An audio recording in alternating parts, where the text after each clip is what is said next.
Thanks, everyone, for the opportunity to be here in beautiful British Columbia. It's a real pleasure. I have a passion for all things rural and a vision I want to share with you of rural development through land stewardship. The wellsprings of my passion started in all places in Northern Virginia, about 20 minutes from Washington, D.C. I grew up in a suburb intermixed with small farms, mostly dairy, places that provided charm and beauty to our landscape and huge opportunities to run free and play. As I grew up, I watched all of these farms converted to homes, condominiums, and strip malls. And it seeded a question within me about our relationship and our responsibility for the land and how to reconcile that with the dominant models of economic development. Since then, I've worked on farms, forests, and fishing boats in Norway, a kibbutz in Israel where I harvested bananas, a sheep station in Australia with 23,000 merino sheep, and in the Miamba woodlands of southern Africa, always thinking about community resource management and stewardship. My story is based in Wallowa County, the northeast corner of Oregon. I arrived there, as said, with my Norwegian wife, 2 young children, both born in Zimbabwe, in 1999. Wallowa County is relatively large by the standards of U.S. counties. Whoops. It's a little over 8,000 square kilometers and hosts about 7,000 people, less than 1 person per square kilometer. It's isolated. North America's deepest gorge, Hell's Canyon, divides Wallowa County from Idaho to the east. The Wallowa Mountains, about 3,000 meters high, create a formidable boundary to the west, and the deep, twisty Rattlesnake Gorge separates us from Washington to the north. About 60% of this land is administered by the United States Forest Service. It includes 3 wilderness areas, including Oregon's largest wilderness area, and it covers most of Wallowa County's forest lands. About 75% of our forest falls within this federal land. A quarter of the land base is agriculture, in particular cattle and forage production, and then recreation has always been a part of our economy since the early 1900s when a couple from Manhattan settled in Joseph and set up a lodge at the far side of our glacier lake, not too dissimilar to the terrain you have here. Wallowa County was recently characterized as an isolated county. All those counties on the map in gray, about half of the rural west of the United States. The other 2 wests are the urban or metro west and the connected west.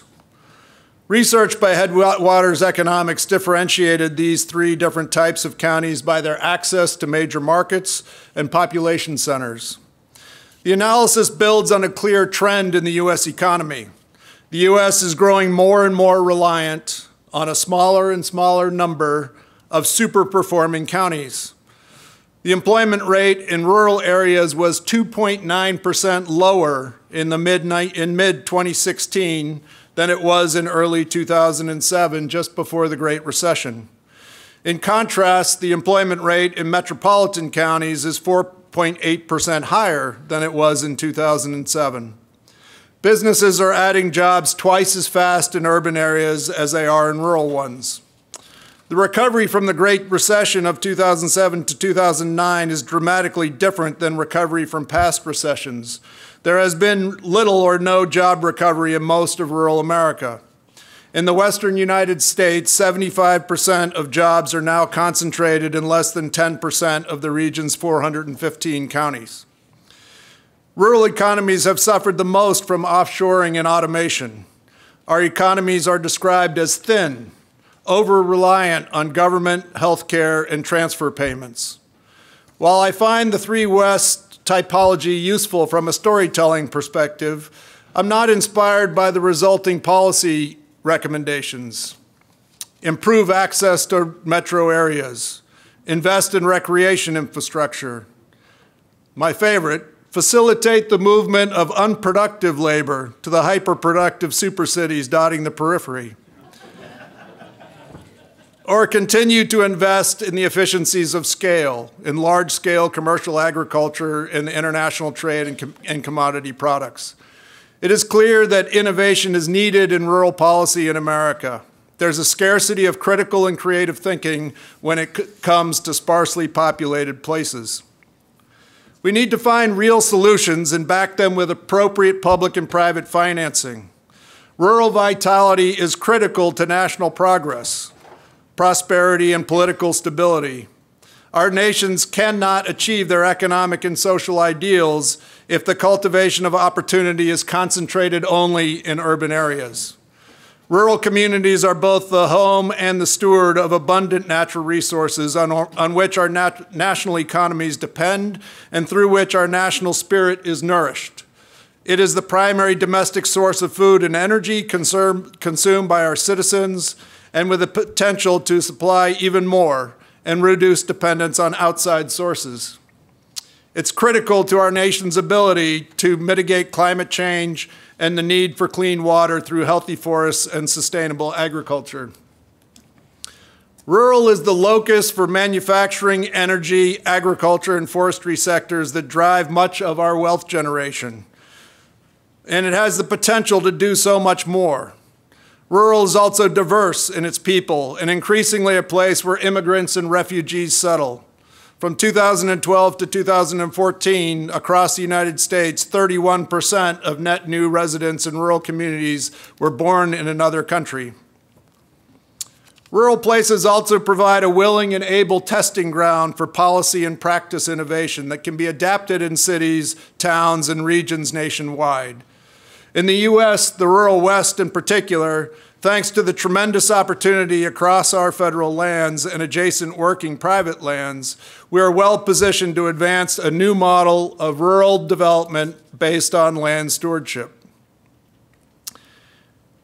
In order to do that, we need to recognize and appreciate the latent potential and emergent innovation that exists around rural America's human and natural resource assets.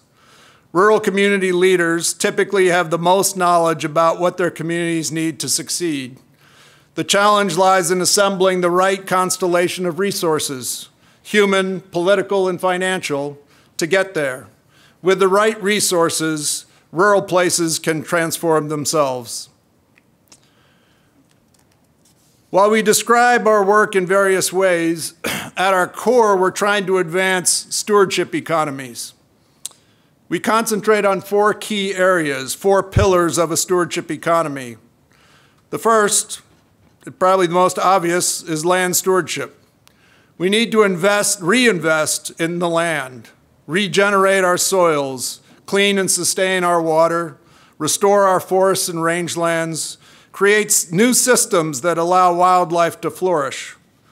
Investment in land stewardship offers enormous employment opportunities. It offers the potential for people left out of the information technology and automation revolutions that are transforming our economies.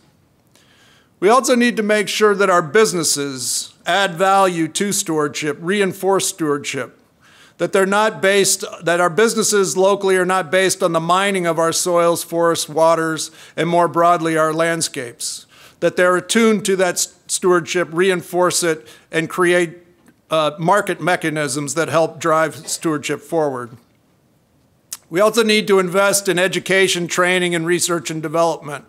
From our youth, from our K-12 students on up, we need the skills and we need to continually innovate to get stewardship right. Finally, we need the right policy and enabling legislative framework. We need to get the incentives right across the board. And the regulation right. For our isolated rural communities, disconnected from the super cities of the 21st century, our opportunity, our value, our greatest contribution will be in addressing Aldo Leopold's central challenge, one that he termed the oldest task in human history, to live on a piece of land without spoiling it. In stating that, he did not ask us to retreat from the land, to create outdoor museums. He asked us to embrace the challenge of engaging with the land, tinkering, experimenting, and living on the land. There won't be any one solution, no silver bullet. We all need to tinker, to use our assets to create positive change. In many places, these assets are our land, our natural resources, the workforce and community that is tied to place and has a passion for the land. If we can embrace that challenge, we can create new models for rural development across North America, and models that will benefit the rest of the world. We can produce healthier food while regenerating the soil. We can produce good wood while restoring the health of our forests. We can produce clean, green, renewable energy and rejuvenating recreational experiences. And if we do this well, we can rebuild the value of rural for both of our countries. We can instill greater appreciation for rural in the minds and imaginations of our increasingly urbanized regions and provinces. The vision, this pursuit, needs to gain traction. Alternative visions emanating from policy centers continue to undervalue rural or reduce our value to simple, scalable models. Okay, enough of that soapbox. So getting down to the story about Wallowa County and Wallowa resources. Our story, we transcribed our story kind of into a resilience story. I don't know how much of you are familiar with all of these resilience models and stories, but it's about reorganization. The attempts to revive a collapsed system, create new relationships between forest stakeholders, and develop innovative technologies to support a forest stewardship economy. A system that is unable to reorganize enters a poverty spiral and ultimately transforms to something different, often with significant unintended consequences. Wallowa's story is about trying to provide that leadership to break free of the poverty spiral and pursue that stewardship economy. It started a long time ago, long before I got there. It started with progressive, collaborative, and insightful leadership in the late 1980s. There were strong signals of impending change. Environmentalists were challenging overharvest and the loss of old growth on federal forest lands. Many, including in our own community, were concerned about the dramatic decline in salmon stocks, and the likelihood of these salmon being listed under the Endangered Species Act was clear. In response, our county commissioners reached out to the Nez Perce tribe and collectively convened a broad group of stakeholders to develop a salmon habitat recovery plan in advance of any federal action. This plan was developed over several years and then adopted into the by the county commissioners into the land use plan. All land development and building permits are reviewed for their potential impact on salmon habitat, and decisions are tiered towards these recommendations. By acting in advance of the Endangered Species Act, which happened in 1994, the listing, our county hoped we would trigger a clause that would allow for more cooperative relationship with the federal regulatory agencies and more flexibility in responding to the needs of our salmon stocks.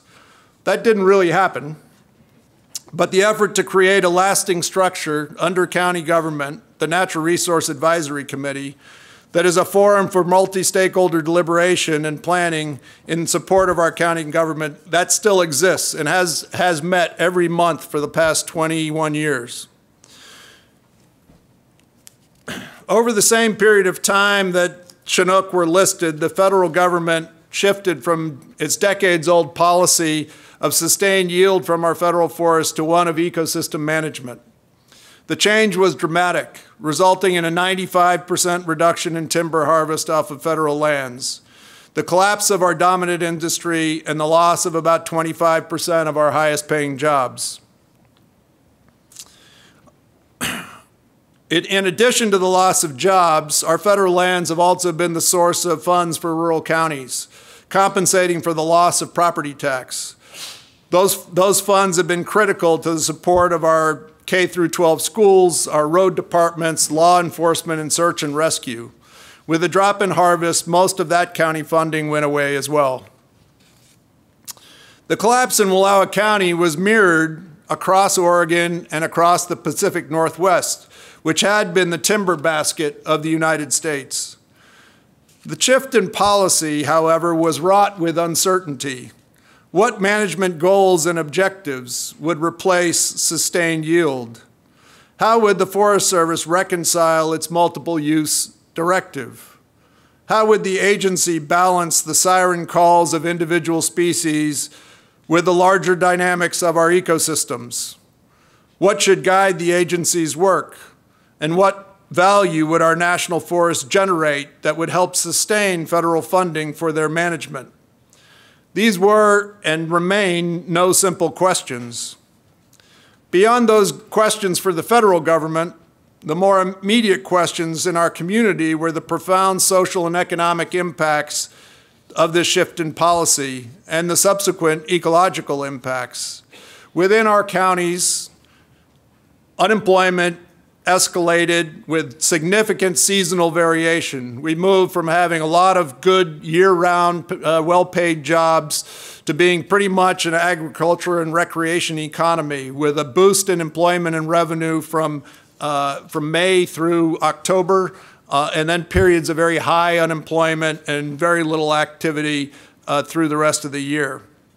There was a huge out-migration in skilled labor. There was a reduction in federal Forest Service staff and a reduction in the county's average annual wages. With the loss of the workforce, we also then lost school enrollment. And funding in the U.S. is tied to your average daily enrollment of students. So school budgets went down in the U.S. or in Wallowa County. We shifted to a 4-day school week, which we've been on now for about 15 years. Lost half of the teachers, and now our schools only offer about 40% of the course options in Metro Portland. We've also seen an increase in absentee ownership of homes and lands in Wallowa County. Before all this happened, we had about 12% absentee ownership, and now it exceeds 30%.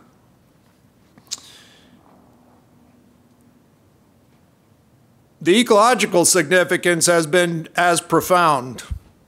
Not all of it driven by any one decision, but there's been a significant increase in wildfires and related expenditures. Forest mortality now exceeds new growth. There's been a reduction in forest habitat and stand structural diversity, impacting a lot of native wildlife.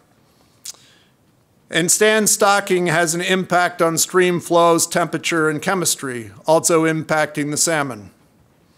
Management of the forest has been impacted as well, with a reduction in staff and operational budgets. For many of the years that I've been there, the Forest Service has only had enough money to sustain the salaries of its staff with no money for operations. So groups like mine are the only ones that are actually funding management and restoration on the federal lands using outside money. There's been a deterioration of the infrastructure. For many people, they thought that recreation would replace the timber industry as the economic panacea. But we haven't seen any reinvestment in our trail systems or our recreation infrastructure. So while we had about 1,180 miles of beautiful trails through the Eagle Cap Wilderness and the Hells Canyon National Recreation Area, we only can afford to maintain about 100 miles a year. The rest of it is just chock-a-block full with downed logs and being eroded or overgrown. Not just overgrown with nice things either, a lot of poison ivy and huckleberry and just nasty stuff to get through. There was, not anymore since we voted to legalize marijuana, but for a long time there was an investment in illegal use of the land, and you saw that across the country too, with these remote national forest lands that used to host a lot of people and a lot of activity now being pretty much devoid of use, and they were found by a lot of illegal marijuana producers that would create big plantations, dam up the in-streams, spray pesticides and herbicides, and have rat control and everything else. And they became, the Wild Salmon Center in Portland determined that those were some of the biggest threats to wild salmon stocks before marijuana was legalized, and that pressure came down a little bit. So in response to all of those challenges, our county commissioners and other civic leaders responded once again. They met repeatedly in the back room of the Cloud9 Bakery located right next to the county courthouse and brainstormed. Their initial goal was to buy one of the closed sawmills and create a county or a community-owned mill. And our foundations are based on that first project. We were to be known as the Wallowa Woodlands and Wood Products Project. For a variety of reasons, that effort failed. And when it did, they regrouped and decided to create a community-based nonprofit, an entity that could access new forms of capital and invest in R&D, build new partnerships, and help advance new models. Those early meetings in the back room of Cloud9 back in 1996 set out the four following desired outcomes. We were going to contribute to the implementation of the Salmon Plan. We were going to generate jobs and new businesses, develop particularly through the development of secondary wood products. We were going to help manage for forest health and profitability and promote stewardship contracting, and we were going to contribute broadly to economic development. The list of potential names back in '99 thrown out for consideration give an indication of the spirit, the humor, and the resilience of the day. My favorite, a name proposal was "You Can't Eat the Scenery," Incorporated. Another name was Beyond Conflict, another Wallowa Forever, and after about 30-some iterations, they ended on Wallowa Resources. Resilient science identifies two potential traps to the adaptive cycle and to long-term resilience. The first is the rigidity trap, where power and resources become concentrated and the system loses the incentive, the willingness to adapt. In these instances, actors that precipitate creative destruction can play an important function. The second is the poverty trap, which can follow a collapse if there is no leadership nor clear vision for reorganization and renewal. This is where community-based institutions, where community leadership is critical.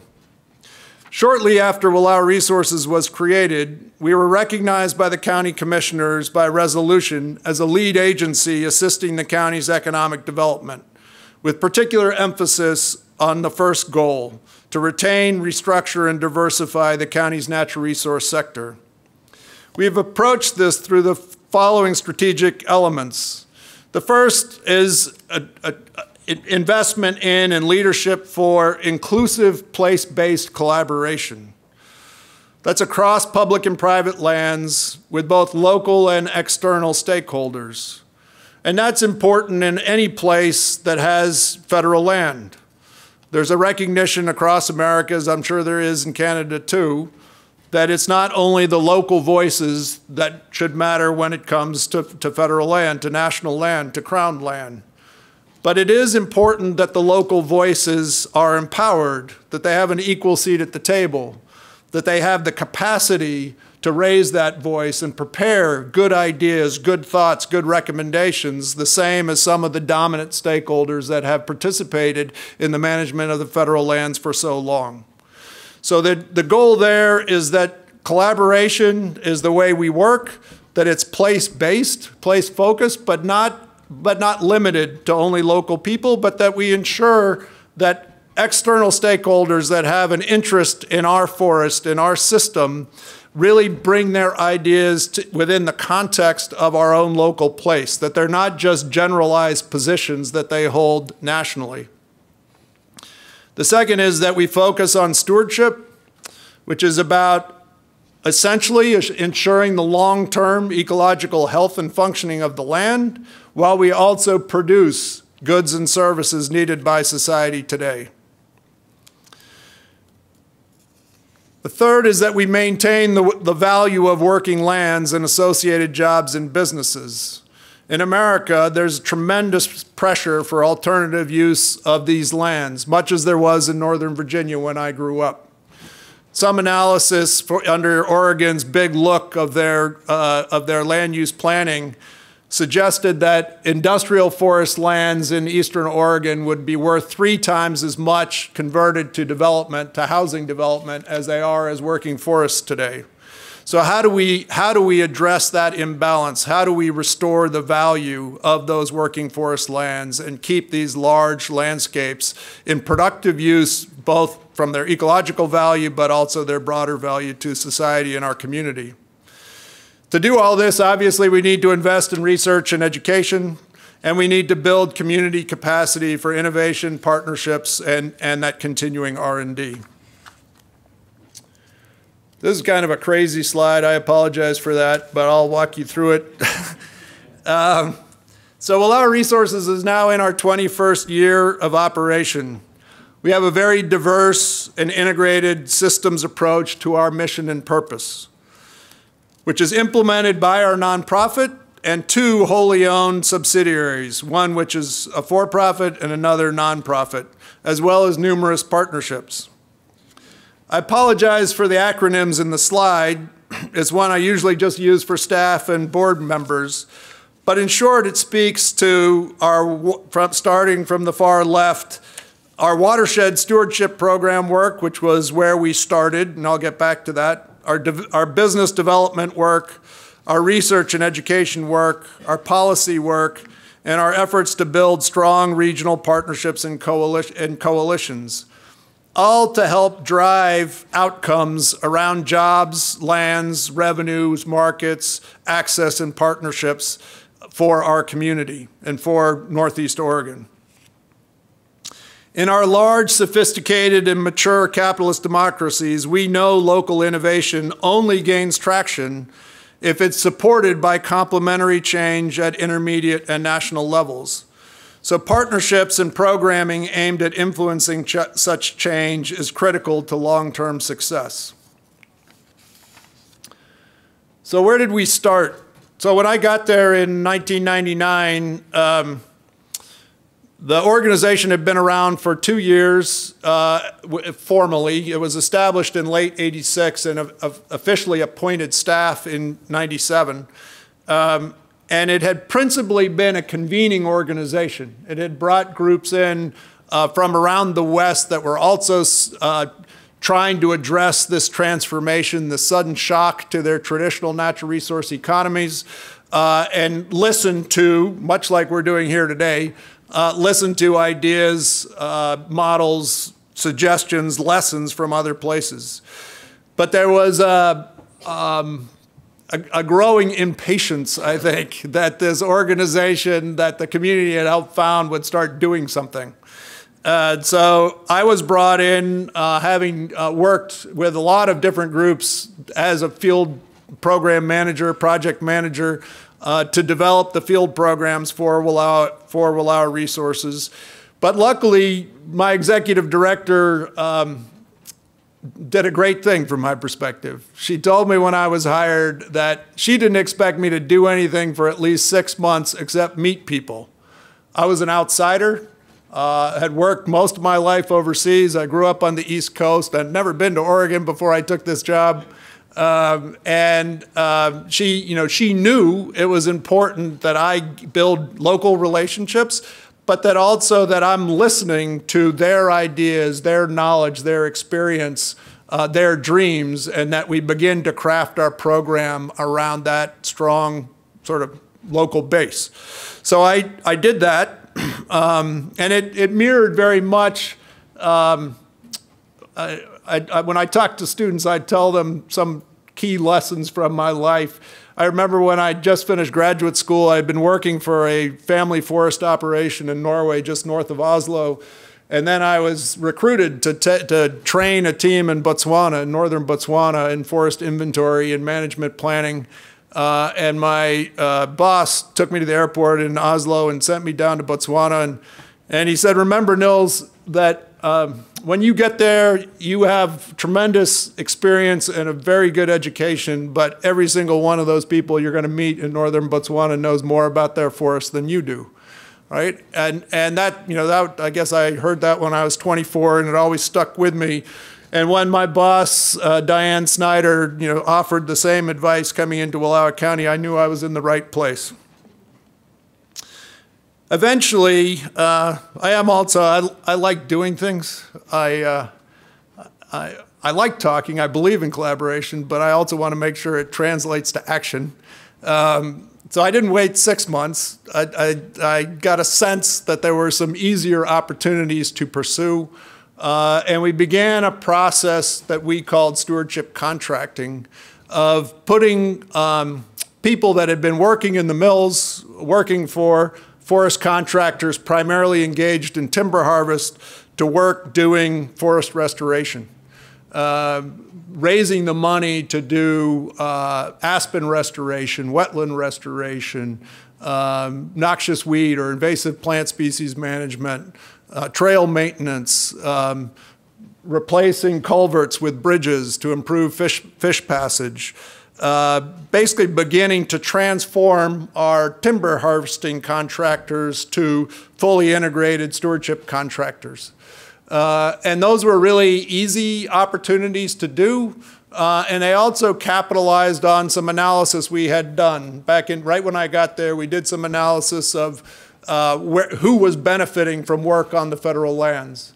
And our contractors were winning about 95% of every timber harvest that was offered, but there weren't very many timber harvests being offered anymore. They were only winning about 15% of the service contract work, and the service contract work had 2 to 3 times the value of the timber sales even by 1999, and that differential has grown since then. So we started small with those types of projects. Then we started looking at how do we scale up? How do we begin to build a longer pipeline so that the private contractors could begin to count on this work, that this wasn't just one-off work?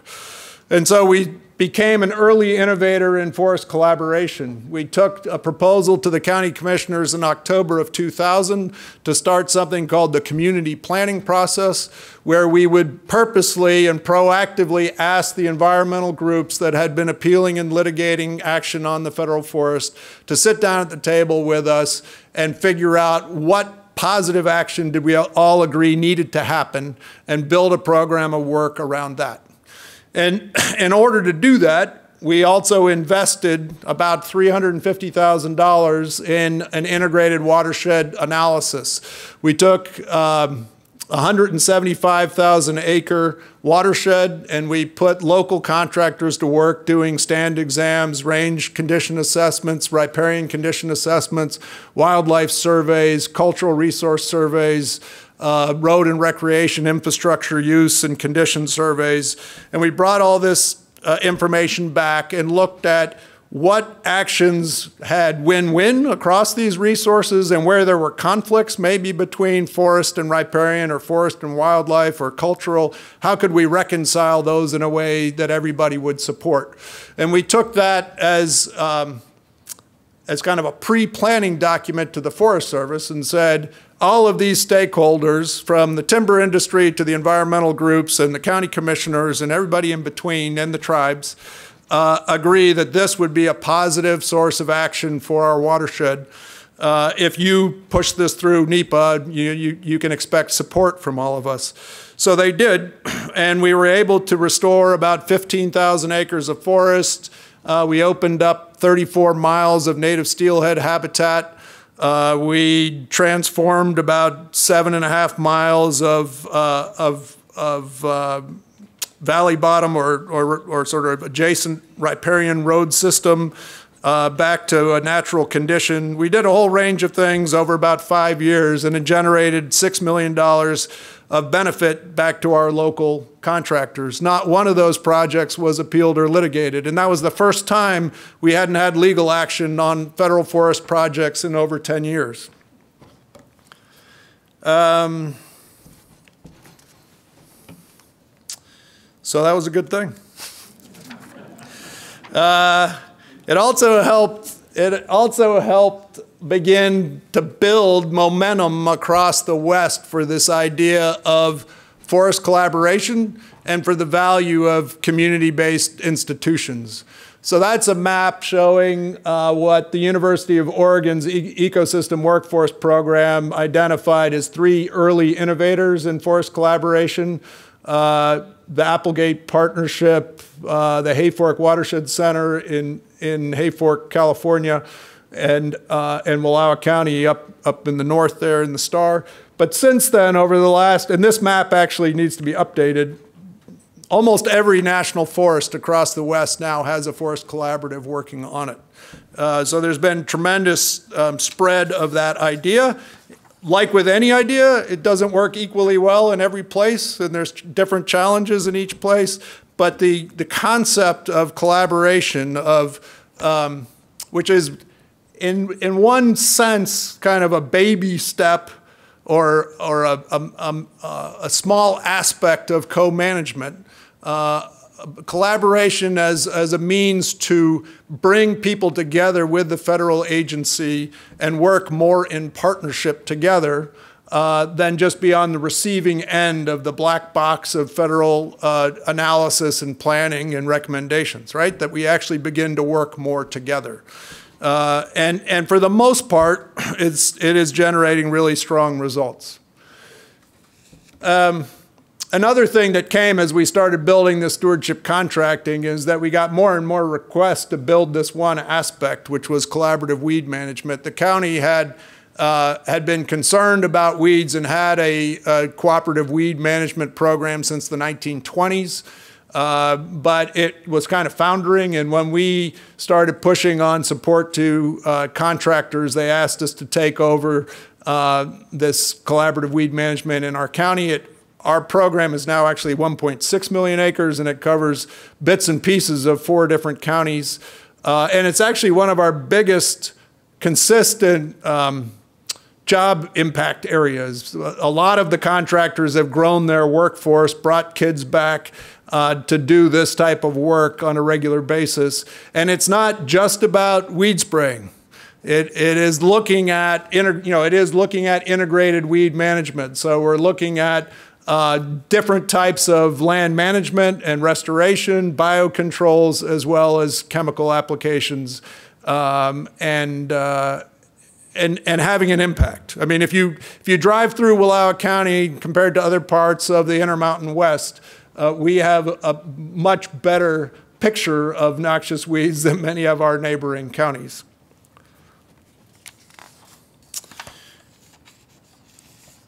So shortly after that collaborative project got started, we recognized that we didn't really have good markets for a lot of the wood that was coming off of our Forest Service lands. When I first got there, a traditional timber sale would produce about 20% of its volume was in pulpwood or smaller, 80% was a commercial saw log. Today, with the restoration prescriptions that are going on, which are really not about trying to produce volume for the mills, but about restoring the health and diversity and structure of the forest, about 50 to 60% of the volume coming off is pulp or smaller. And we didn't have markets for that. So we needed to work hard in trying to develop those markets, and that's when we created a wholly owned for-profit subsidiary that initially partnered with a sawmill investor to build a small log processing mill adjacent to a random length dimension mill. That partnership fell apart, and then we were blessed by a man from Dawson Creek, British Columbia, who came down and partnered with us and started a facility that I'll show you in just a second. But once we got that facility up and running, which now employs 24 people, we started looking at other things that for-profit subsidiary could do, and we invest a lot in renewable energy system analysis and development. So we've helped our school districts convert to woody biomass heat. We've helped, and right now we're working with most of our irrigators looking at ways in which they can reduce energy consumption and improve water efficiency, but also in many places install micro hydro turbines in their irrigation pipe systems and produce power and offset their pumping costs or offset their home and farm operation electricity costs. We generate about $3 million in energy savings for our county every year through the renewable energy systems that are in place today. We've also invested in a lot of community infrastructure, from everything from building a multi-purpose recreation facility for the winter, trying to balance out the recreation use from the summer to the winter. We also took over responsibility for maintaining about 150 campsites on the U.S. Forest Service land that were destined for closure because the Forest Service no longer had the funding or staff to do that. So we took that on for them. So the Integrated Biomass Energy Campus, that was the original name for it. The guy from Dawson Creek, David Schmidt, I should have changed that because he gets angry that I still use that, because now it actually has an official company name. It is Integrated Biomass Resources, LLC. But it started with this idea. It started with the idea that we could bring a variety of small businesses together that would specialize in different aspects of using small diameter wood, and we would co-locate to save log yard costs and sale and administrative costs and the costs of that site. But over time, as we did that, originally when we located on this site, which was the site of the last sawmill to close in Wallowa County, we were an integrated group of small companies, but we recognized pretty quickly that there was too much risk in that if any one of these small companies failed, it undermined the viability of the whole campus. So we merged everything together as one company and manage it with one general manager, which is our man from Dawson Creek there, second from the left, next to me, who just had his first baby on Sunday, which was great. So this business is designed basically to take anything that a large sawmill wouldn't take and really complement the economies of the sawmills to forest management and restoration in Northeast Oregon by improving the value generation, value recovery from forest restoration to harvest, shortening the haul for the lower value products, and capturing more value from small diameter wood by converting it to a range of post and pole of roundwood products, to heat-treated firewood. We're actually the third largest firewood producer in the western United States right now, and to chips, like normally do. And we sell a lot of chips to the pulp and paper industry, but we also sell it to the school systems that produce heat for our schools. And then some of that's reground and put through a dryer and made into densified heat logs. And underneath the whole thing are clean out conveyors that bring the waste material into a cogen plant that produces the heat that we need for our wood products, but it also produces about 1/3 of the electrical power that this plant needs through putting the heat through organic Rankine cycle generators. And we're on a net meter system, so we just turn the meter back as we generate that power. We also recognize the importance of building the ethic, the values, the skills, the knowledge within our own community from an early age. So we started, when the school system went down to a 4-day school week, we started a Friday outdoor school program, which is now expanded. So we do some after school, both Friday and after school programming and summer programming, but we also have partnerships with the school districts to offer outdoor school programming, watershed monitoring programming, a variety of science-related programming to all of our students. And we touch about 45 to 50% of our K through 12 student body every single year. Many of those students come through our programs 3 to 4 times before they graduate from high school. We also have a lot of partnerships with universities, both providing field programming for undergraduates and then a lot of applied collaborative research partnerships with graduate schools. So our programming supports the equivalent of about 55 jobs in the county, approximately the same number of jobs that were lost when the last mill closed for good. Only 20% of those jobs are within our own organization. The other 80% are private sector jobs engaged in the implementation of our program of work. More important than the direct impacts is the creative momentum we contribute to. This momentum, this creative critical mass, is stimulating exciting innovation throughout the county in agriculture, forestry, education, healthcare, and cottage industries. Recently, Wallowa County became one of only 2 of Oregon's far eastern counties to see a measurable increase in K through 12 enrollment. And more than 3,000 adult Chinook have returned to spawn in the Lostine River, up from only 13 in 1996. Other impacts that we track are community investment. So last year we invested $1.7 million into the local economy, and we've invested over $21 million since our establishment.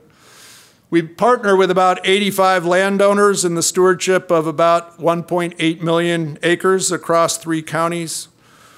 We facilitate collaboration for 2 national forests, both the Wallowa-Whitman and the Umatilla National Forest, and therefore contribute to the stewardship of about 3.7 million acres in Northeast Oregon. As I stated earlier, we've invested a lot in renewable energy savings, generating over about $3 million a year in energy savings to our residents and municipalities. And about our estimate, and we're still working on this a little bit, but our estimate is about 15% of Wallowa County residents benefit from our programming each year. And our programming, more importantly, helps to motivate others to invest in innovation and stewardship. Finally, we started a long time ago in complement to what we were doing. We built a coalition with similar groups across 11 western states called the Rural Voices for Conservation Coalition. So we partner with that to advance the interests of small, isolated rural communities in state and federal legislation, and actually had one of our representatives testifying today at the Senate Ag Committee hearing in Washington, D.C.